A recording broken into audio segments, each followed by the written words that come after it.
Hello everyone, this is the arena on KAFTAN Television Abuja. My name is Pius Awunah. As we have been doing on the program, I have a guest with me that will be looking at the topic, which is leadership and communication for development. Leadership is very important. That is why everywhere you go in the world, you see leaders. And equally, communication is important too. As a leader, you have to communicate to the people. And if we must progress or move from one stage to another in order to achieve a better life, then we need development in place. So with all this, we are going to be looking at leadership and communication for development. And to meet my guest after the break. Don't go anywhere.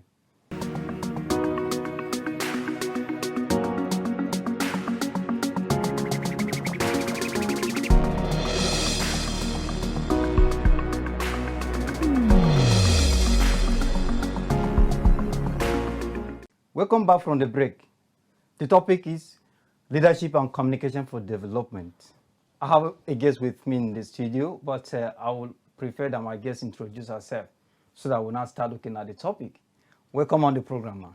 Okay, so my name is Inya Ode, and I am so many things in one. I am a veterinarian by profession. Wow. I am a broadcaster by passion. And now I am in the development space, so I call myself a development enthusiast.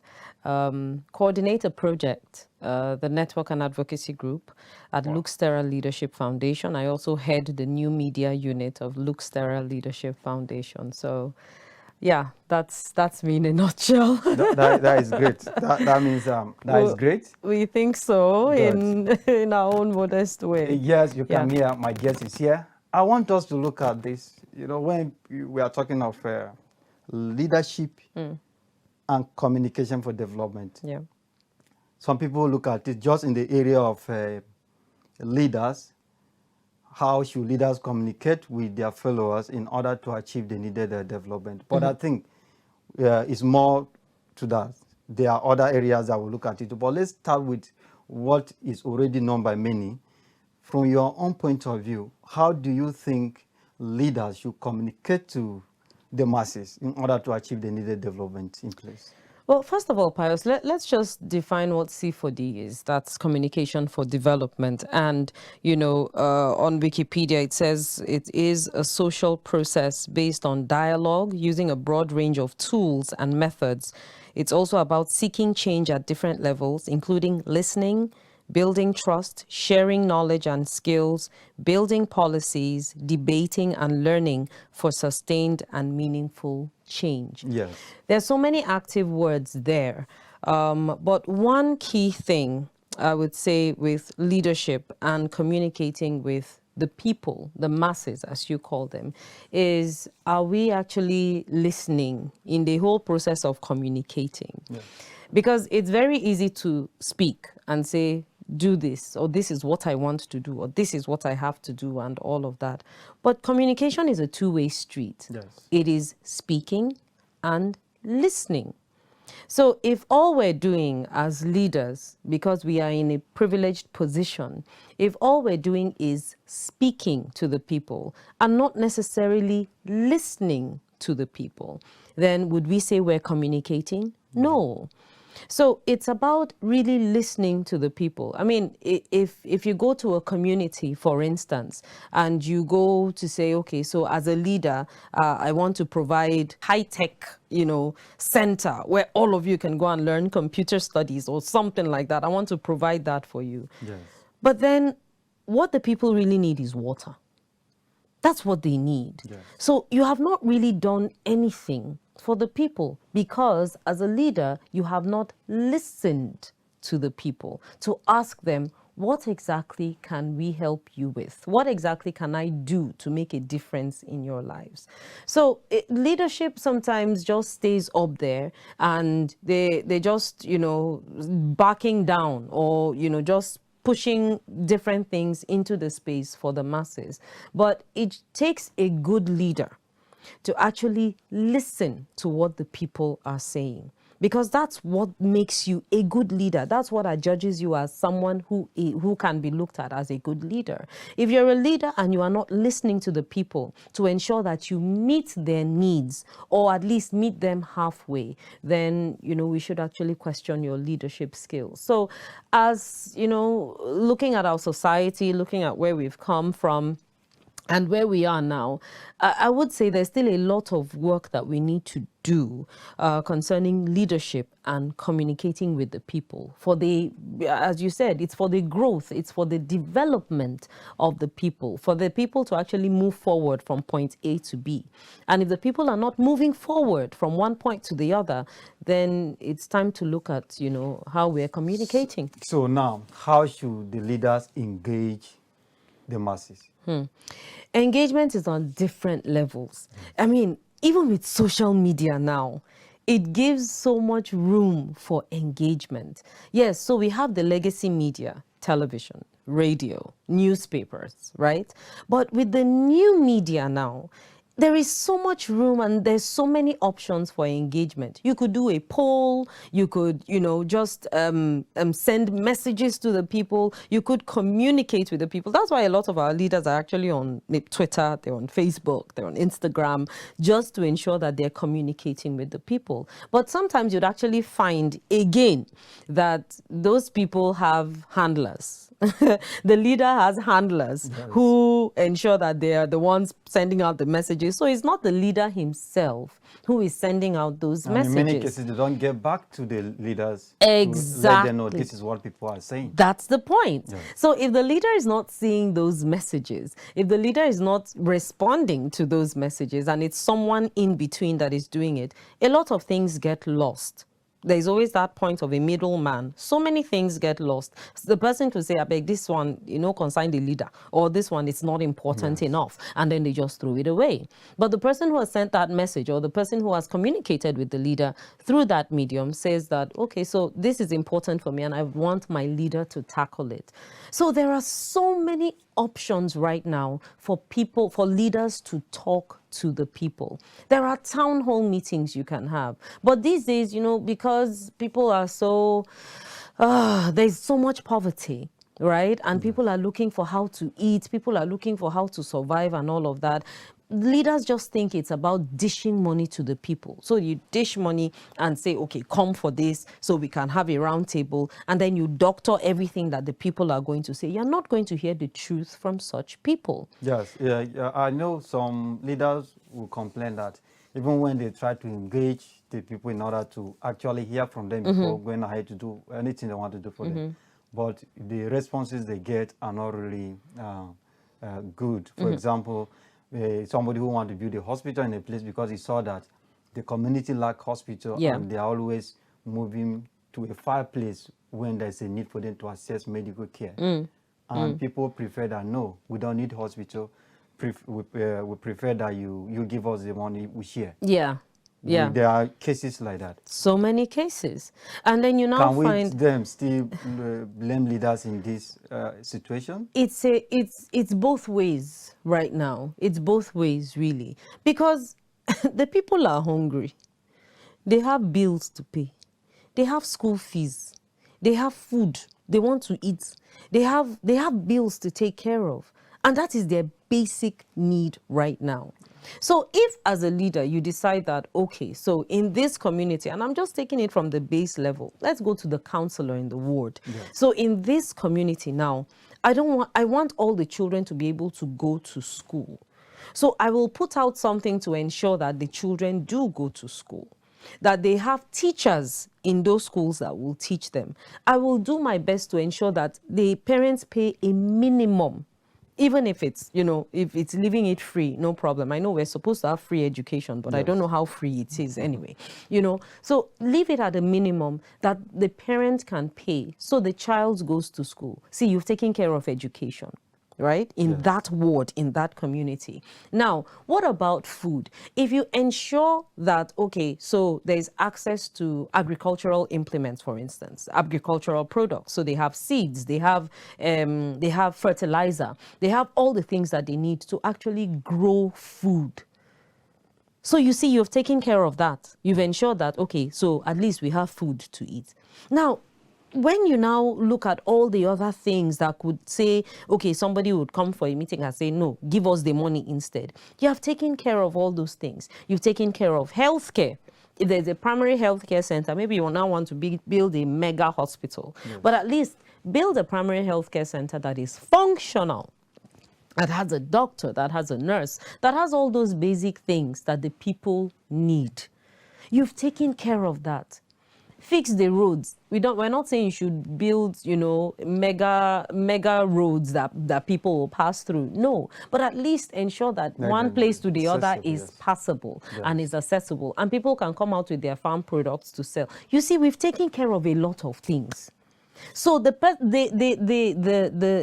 community member or that person in that community will not be very quick to say, no, give me the money instead, give me the money instead.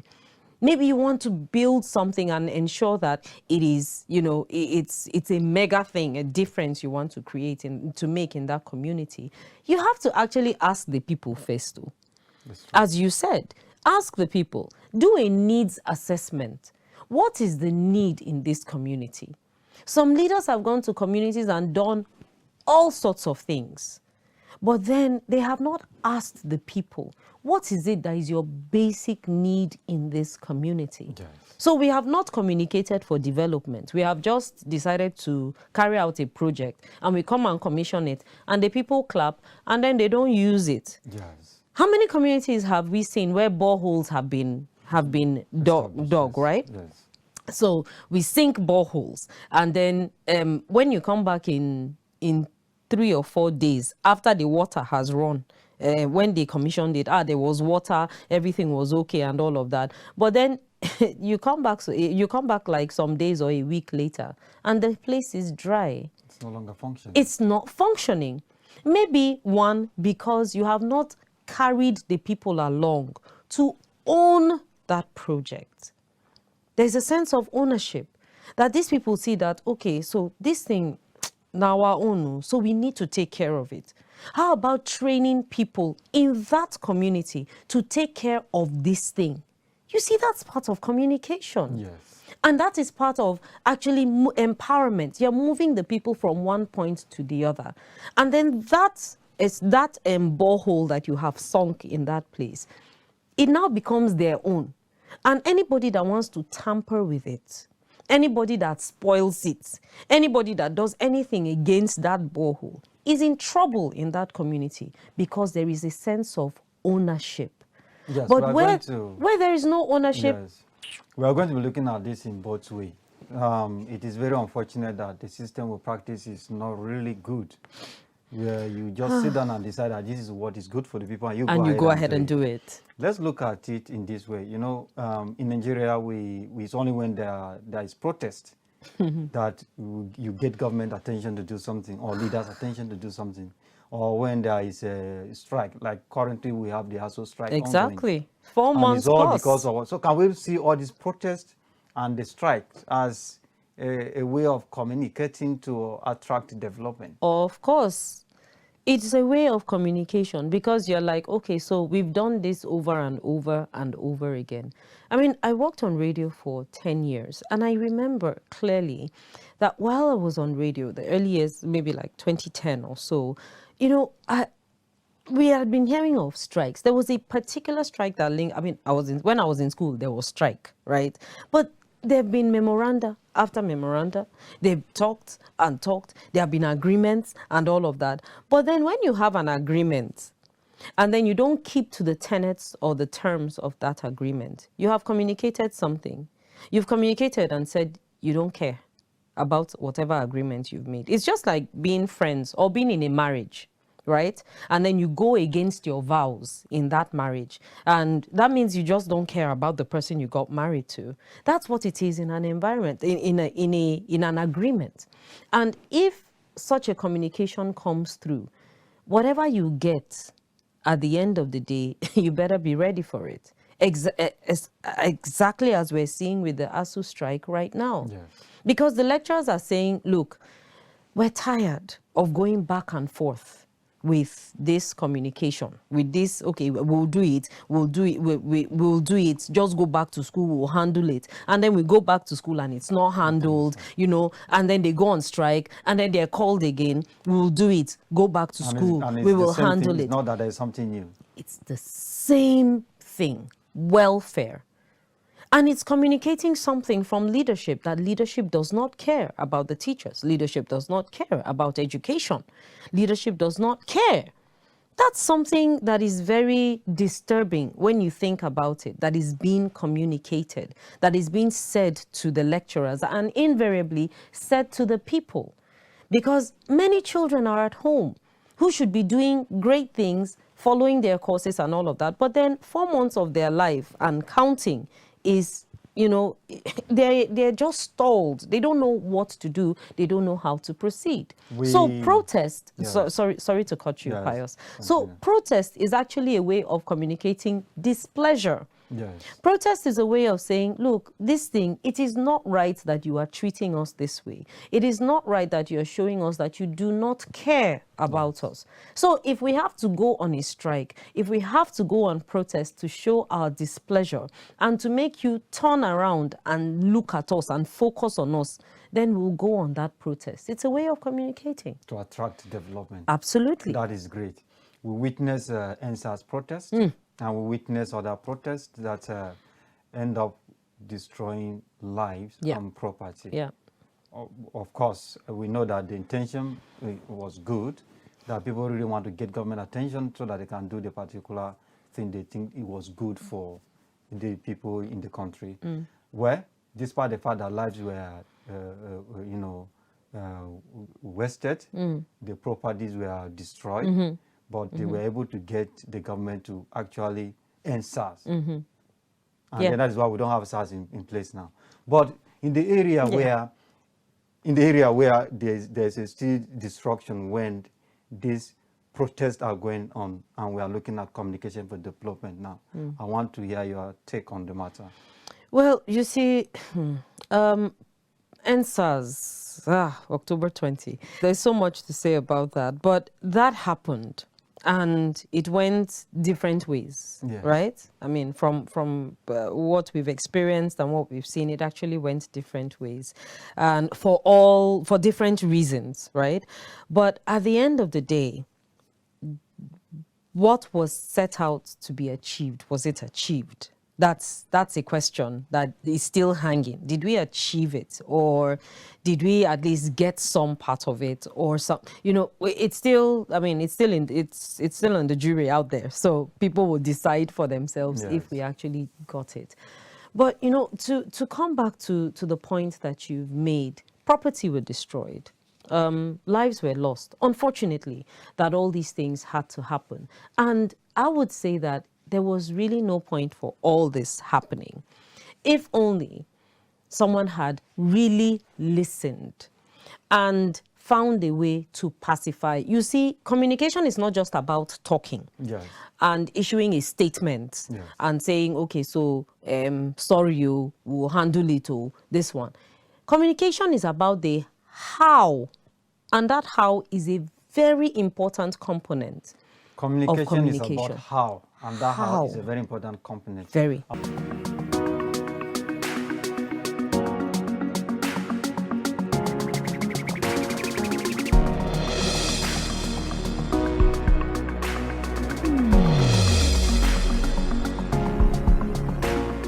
Welcome back from the break. If you are just joining us, this is the Arena on KAFTAN Television Abuja. We have been looking at communication for leadership and communication for development. Yes. And my guest is still here with me, Inya Ode. You were saying something about how to communicate. It's not just to communicate, and communication is not about just speaking or issuing statement, but how. Exactly. So let's start from there, continue. Because, you know, for me, Pius, the how is really important. Yes. How are we saying what we're saying? So if people are on a rampage and there's a lot of agitation, there's a lot of anger, there's just so much that is going on, so many emotions running through people at that point. what are you going to say and how are you going to say it? Is it going to be said in a condescending mood and, you know, just other people around? Or are you going to appeal to people's consciences to say, look, this thing you are destroying, all of us, is our own. It is for us. And we all have equal stake in this thing that you are destroying. So there is really no point. Yes. Now that is appealing to one's conscience, because by the time someone sees that, look, this thing, if I destroy it, this bus, remember the BRT buses in Lagos that were burnt? Yes. You know, these buses, last, Nami go come enter this bus. I will need to come into this bus to take me from point A to point B. I will need to do this from point A. So if we appeal to people's consciences, we make them realize that you have a stake in this matter. So it's not just about me being up there and being high-handed, but about me coming down to your level to say, calm down. You know, the BRT bugs, you know, people, because of the fact that they look at the staff of the bus as being someone who connive with criminals to, you know, waste someone's life. Exactly. So they have to go that way exactly. in order to express their feelings. Exactly. But where, as you say, it's not good. Yeah. Why protesting? Why, you know, advocating in any way that something should be done? Then at the same time, you end up also destroying things. Something that I would actually benefit from. In that way, our communication is actually not for development. It is it's not. for destruction. Bam. Good. So now let's look at this. I think I remember I was still in secondary school when once in a while, by then former President Olusegun Obasanjo used to come on radio program. They call it, there was a particular program, the Presidential Explain, something like that. He talked to the leaders, he talked to the people. People asked questions on any issue, you know, they really want to know it. So he clarified that. It could be about what is going on in the country. It could be about his policies. And something happened, I remember, in one of those interviews. He said that there are many people that do visit him, they only ask for favor for themselves, for their families, for their children who have graduated and they need job or that. He said in a day, like, for example, if 5 people visit him, for example, there was time about he received 20 visitors, and among all these visitors, it was only one person that came to him and said, look, there is a road, federal government road that has been abandoned somewhere for years. So my main reason of seeking to see you is to discuss this thing with you and see how that can be done. He said, that was the only person that could communicate this to him. The rest, he came either seeking for jobs for their children or looking for contract or this and that. Yes, I know there are more to say about this. And I would like to know your take on this. How should, especially with the masses, when we have the opportunity to meet with our leaders, to talk to them, how in fact, how do we supposed to communicate with them in order to attract development at the end of the day? I'll take 2 points that you have raised. First is that the president speaks and the presidential media chats. I think we really need them back. Yes. Because it's a way of the people also hearing from leadership. Let's hear from you directly. Let's be able to talk to you and know that you are here. You are here for us. And, you know, we can connect with you. There's a connection, you know, that happens when you actually communicate, when you speak to someone and then you listen. So the people need that level of connection with their leaders. So it doesn't seem they are too far away from what we are going through. That's one. Then the point you raised is so important, Pius. So you go to see a governor, for instance, and then you just see the governor say, hey, so I need money for my daughter's wedding, or I need money for school fees, or I need money for this, or I need money for that. Meanwhile, there's a bad road in your place. Meanwhile, there are so many things that are wrong within your environment, within your community, that can be taken care of with that one meeting with the person who is a leader. Now it's time for us to also think, what is important here? We never connect the dots. We never connect the fact that, okay, this person died, this person's wife died because the road was bad, that leads to the hospital, the primary health care center. And if that road is fixed, then we can easily access that primary health care center. We don't connect it. We don't connect the fact that, okay, so I am sick and I have to travel so many kilometers to another community to seek health care. Meanwhile, we have a primary health care center, a structure, but there is no doctor, there is no nurse, it's not equipped. And then we have to travel a distance. We like that suffering. Yes. We like to travel a distance to go and seek health care elsewhere. We don't connect the fact that this man I'm seeing can actually do something about that. Yes. We don't connect it. And that's why it's great that we're having this conversation as we're getting ready for the elections. They will soon start coming to say, okay, so I will put AC on all the roads for you. I will I will light up the whole world for you. I will do this, I will do that. Why don't the people begin to really think? I know poverty is high. Yes. People want to eat. People are looking for money to take care of their basic needs. Yes. But then there are more important, seriously, there are more important things that we can do, that we can request from our leaders to say, look, you're coming to vie for position here, but what are you going to do about education in this, our local government? Yes.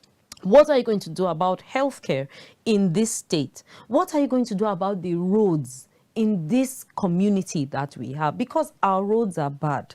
We can't take our agricultural produce from our farms to the city because the roads are bad, or they just stay on the road and then the things just get rotten and we waste so much. It's a time for the people to really begin to prioritize.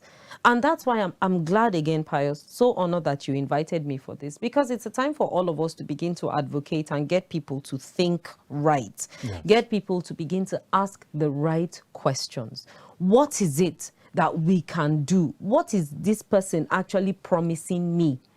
What is he promising us to do when he gets to that position of authority? And it's not just about him promising and saying, I'll do this or I'll do that. Or how can we hold him to account? Very good. That's how can we do there. that? Yes. How can we focus and say, see, Oga, you promised to do this in this our community. Now, this is where everybody becomes a citizen journalist, Abi. Yes. Shebi, we have phones. Now it's to begin to record all those conversations. Record them when they come for campaign in your locality. To say, vote for me, I'll do this, I'll do that, I'll do that. No problem. Shebi, you will do it. We'll hold you to account. We'll bring out all these videos. We'll bring out all these recordings and hold you to account to say, Oga, you promised to do this. Well, when are you going to do it?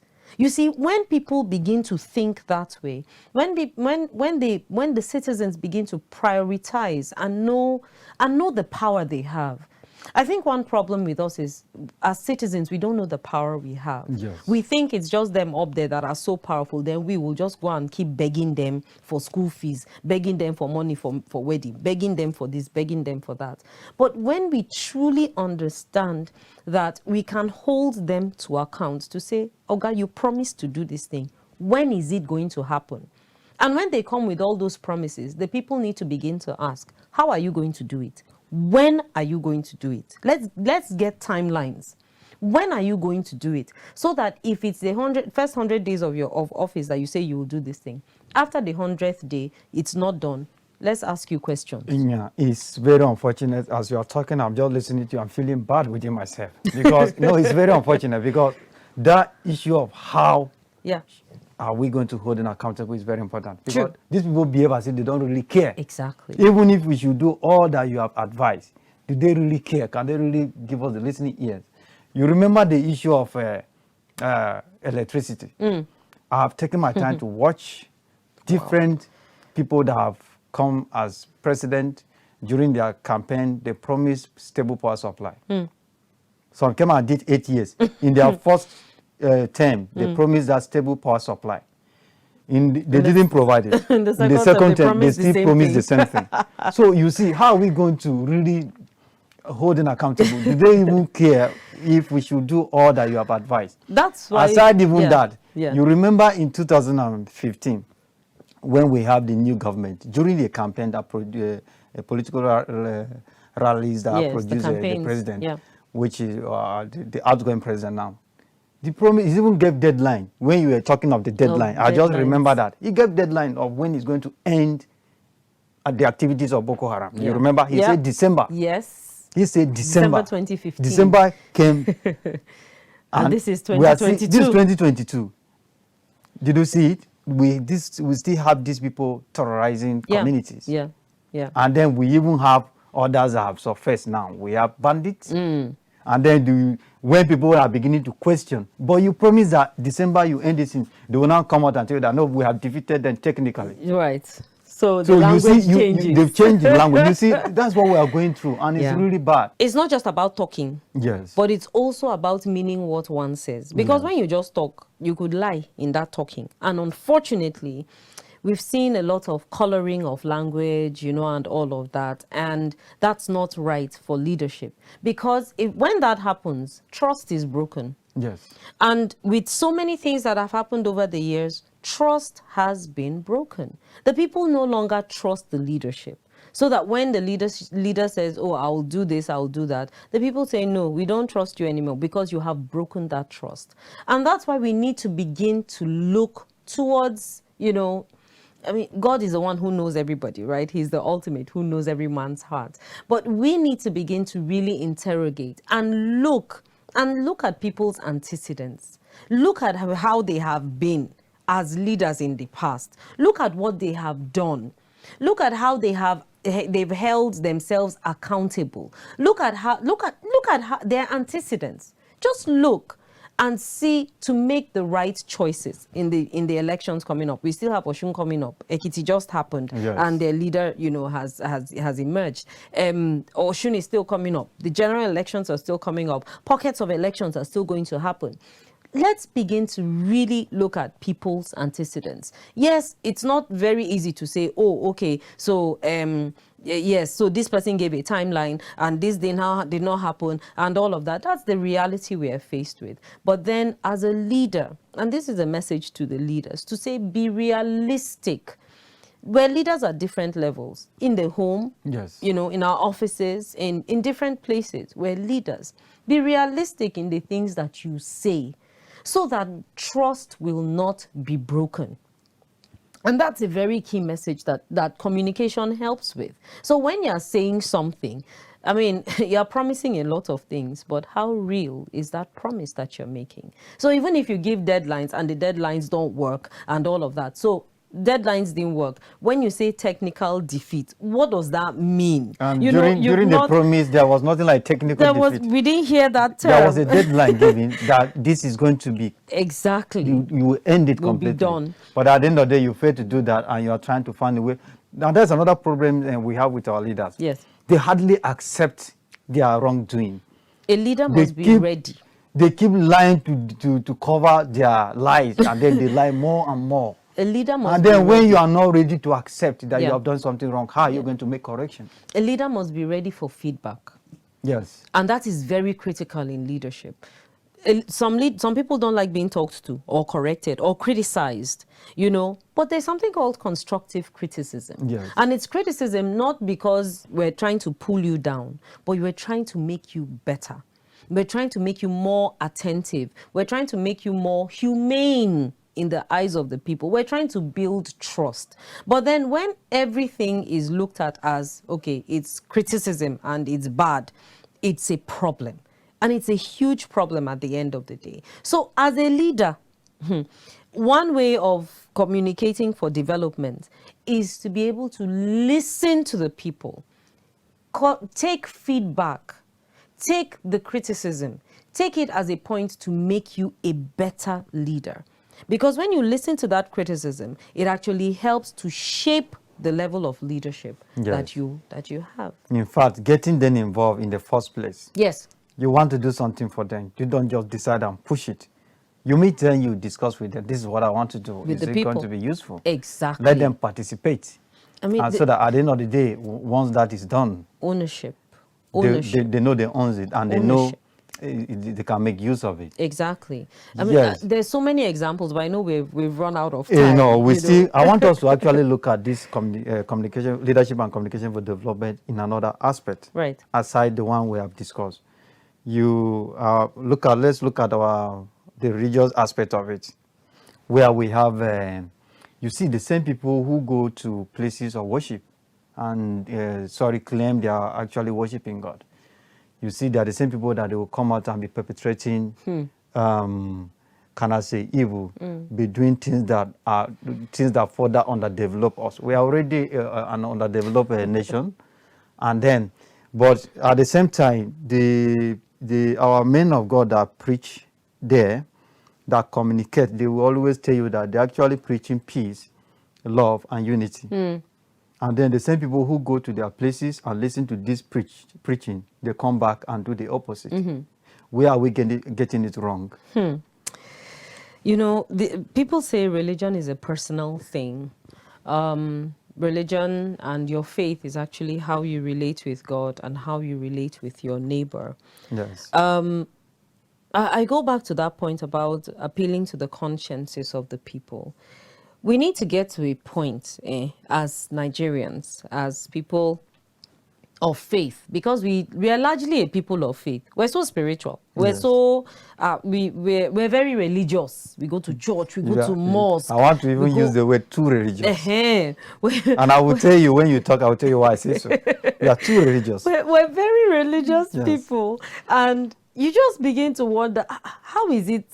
Where is the balance? So where is all the corruption coming from? How can we be very religious and then very corrupt? How can we be very religious and still be on the, on the negative indices around the world? It just does not square. That means there is something we're not teaching right.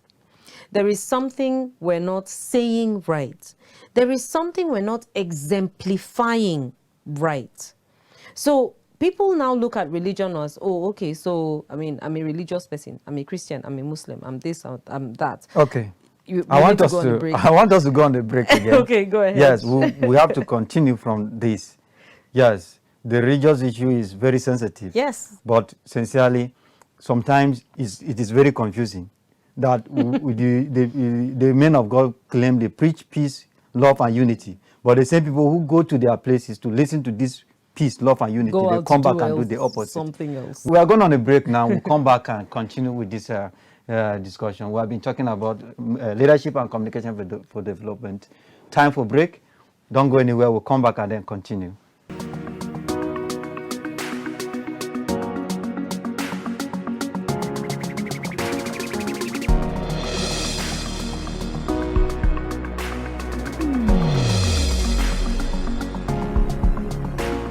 Able to look at how leaders should communicate and even how the masses should equally communicate in order to achieve the needed development. Now we are looking at the religious aspect of leadership and communication for development, where the same people that go to worship, the places of worship, and we have the people who preach to them, claim to be preaching love, peace, and unity, but the same people go there to listen to this, they come back and demonstrate the opposite.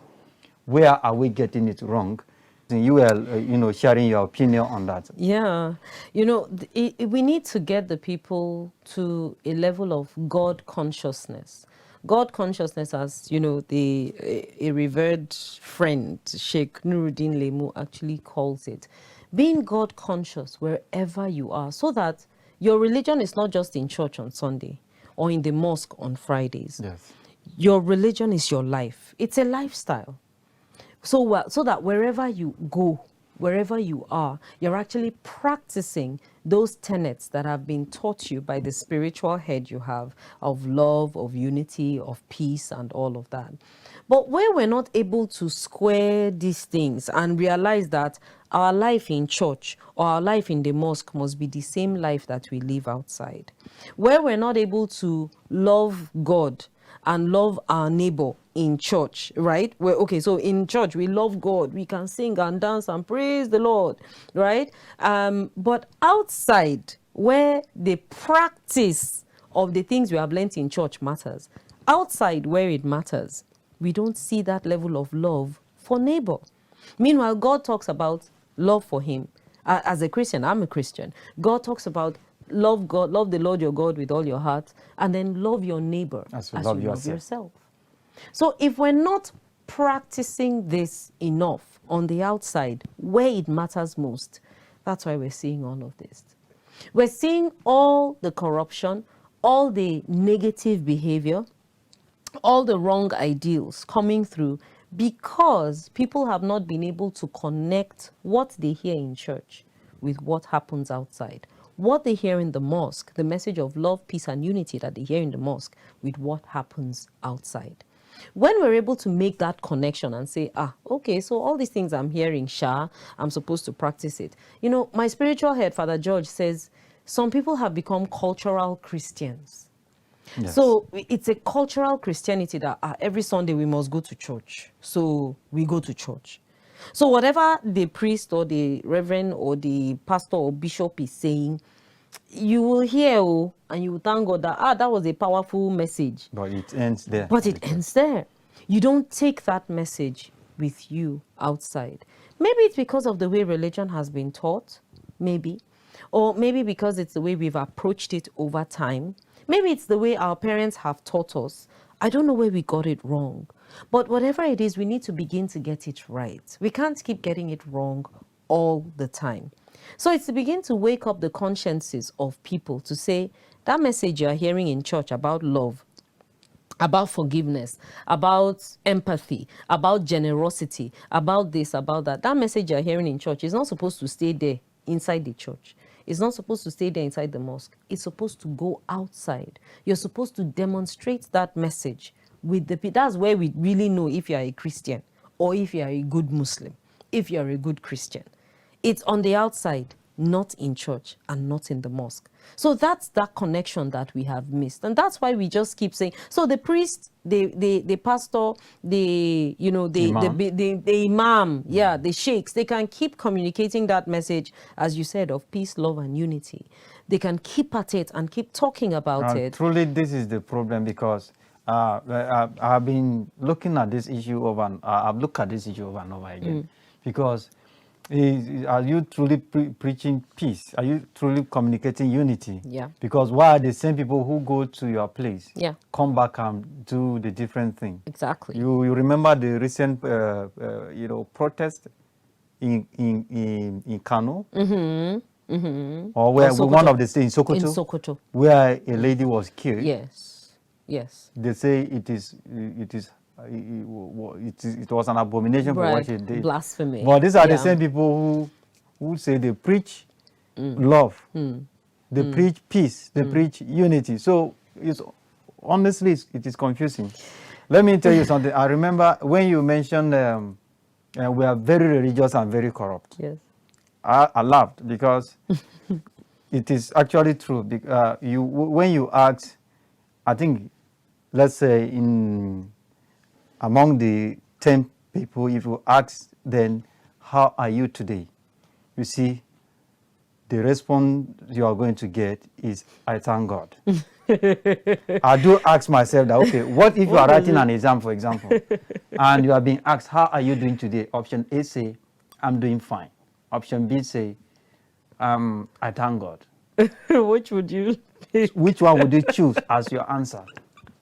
So we are too religious. That's why I say we are too religious. But are we God conscious? That's the thing. It's not because I believe that's why we say too much of everything is bad. Right? So that's why I'm using that word too religious, because the same people who are very religious, they come out and they did not demonstrate Christ in them. I mean, look around the world.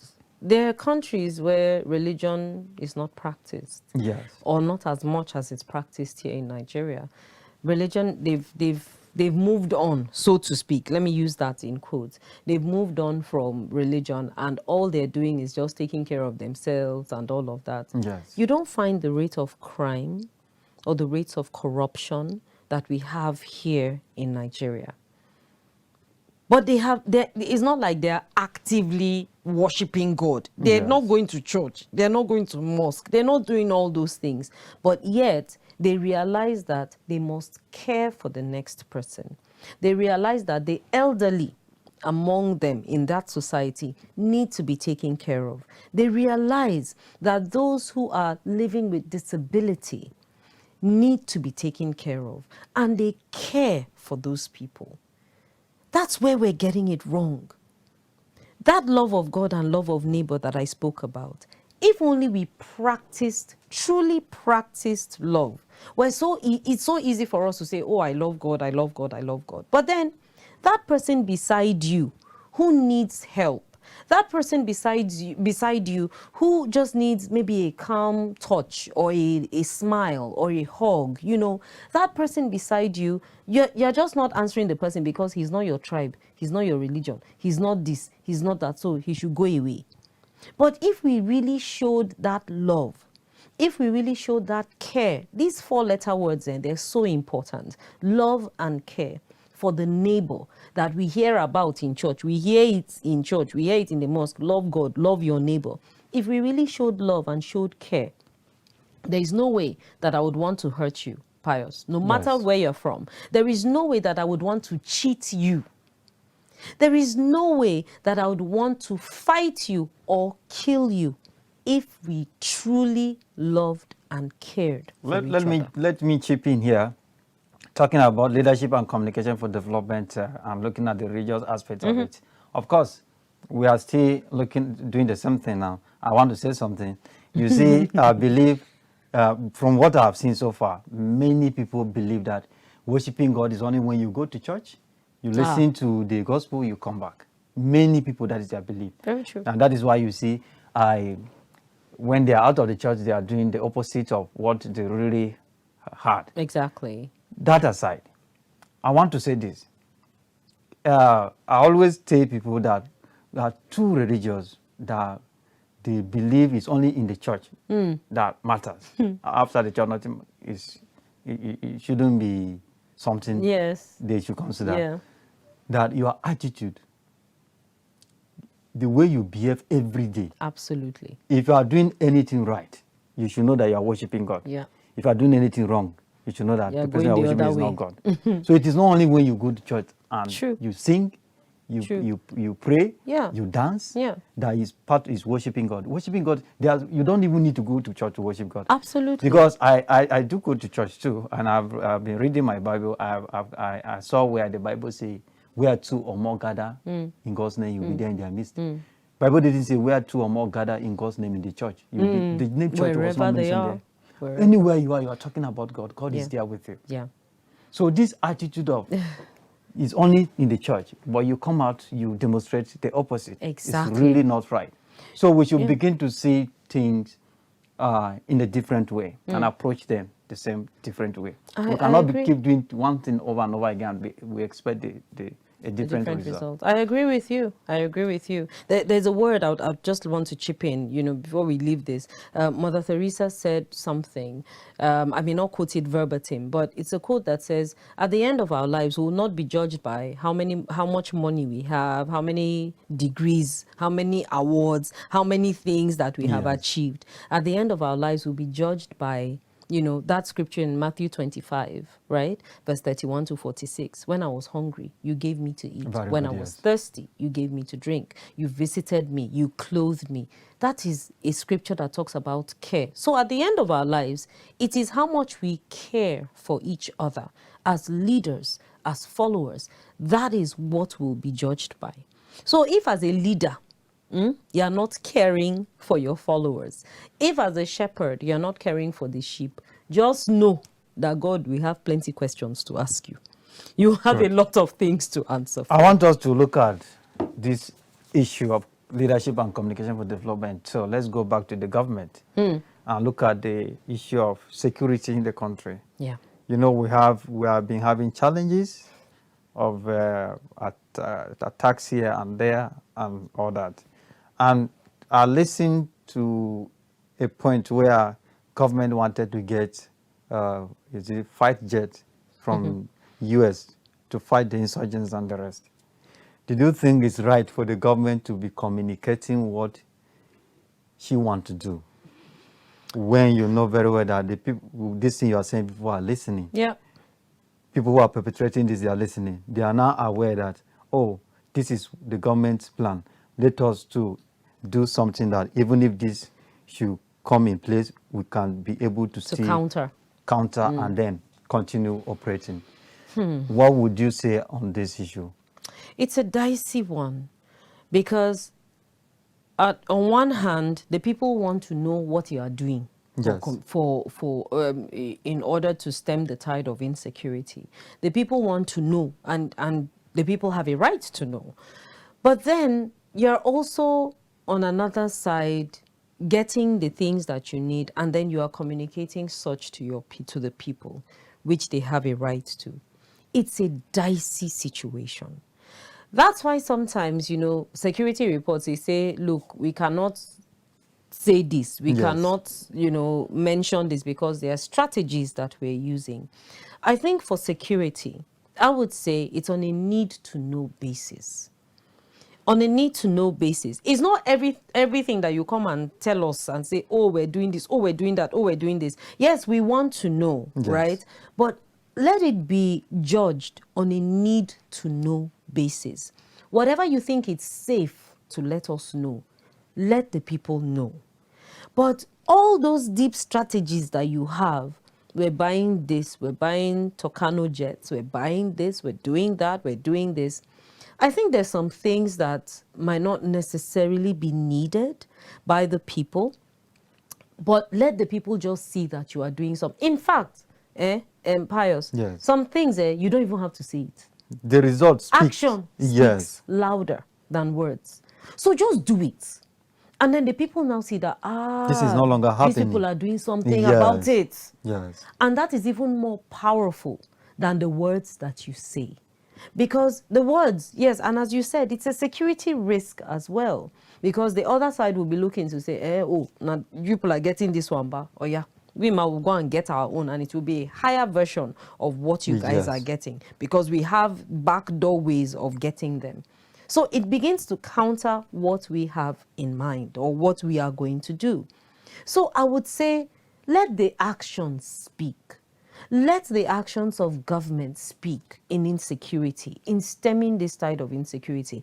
As we speak, Pius, there are people in captivity. People from 2014, Chibok girls. Yes, if we're hearing news of, one or two being released and all of that. But from then till now, till the train incident, and even incidents after the train, we have people in captivity.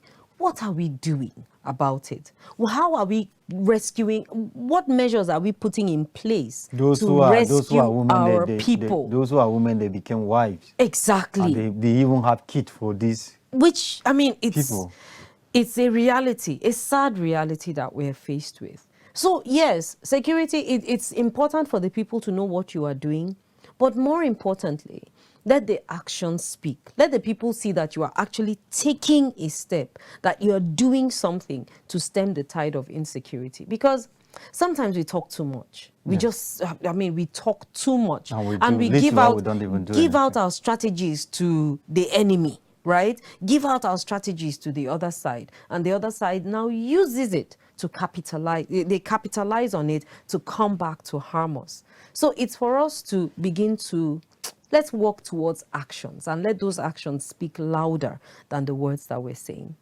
Let's work towards the action, and let the actions speak louder than the words we are saying. That is a good one.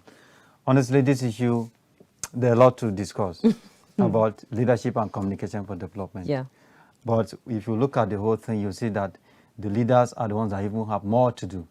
I remember some time ago, I was somewhere in Benue State, listening to a radio program where the governor came on the program, and the reason for him being on the program was to ask him questions on issues that were happening in the state, and the people were not comfortable with. And I could remember very well that at that time the governor was owing up to 6 months, 7, 8 months, even more salaries of workers. But do you know why the governor was on the program? All the people that called, none of them could question the governor, what is happening that you're not paying salaries. Anybody that called was all of appreciating him, you're doing well, keep it up. They don't really communicate things that were really important, that they really needed to know. they keep saying things that, just as an example I gave you before about the passenger. Yes. How yes. people that came, they just seek for contract. Yes. Only one person was able to talk about the bad road. And Obasanjo said because of that, he ensured that the road was constructed. Fixed. Yes. I still want us to talk to the people who are watching, who are the public, the masses. Yes, in fact, let me say your advice. First, to the leaders. What should the leaders do? Even though we know that we have leaders that don't listen. Sorry to say that majority of them don't listen, only few. Oh, yeah. But what can you say to the leaders, especially after 2023 elections, we have new leaders in place, we begin to see the communication that can attract development. And then we see the development in place, we see changes. What do you have to say to leaders on this? So for the leaders, you must understand the people you lead are your greatest security. It's not the bulletproof houses or the bulletproof cars or all the security detail you have around you. It is the people that are their greatest security. Why do I say so?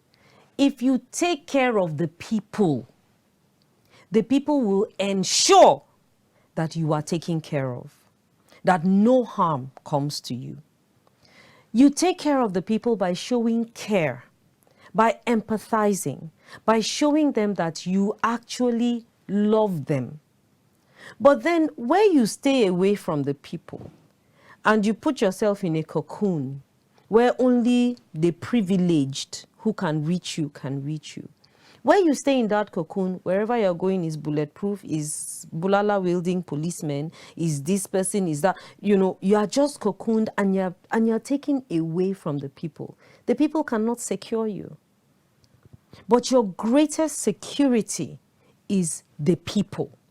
So invest in the people. Invest in their healthcare. Invest in their security. Invest in their safety. Invest in their businesses. Ensure that their lives are taken care of. Invest in fixing power for the people.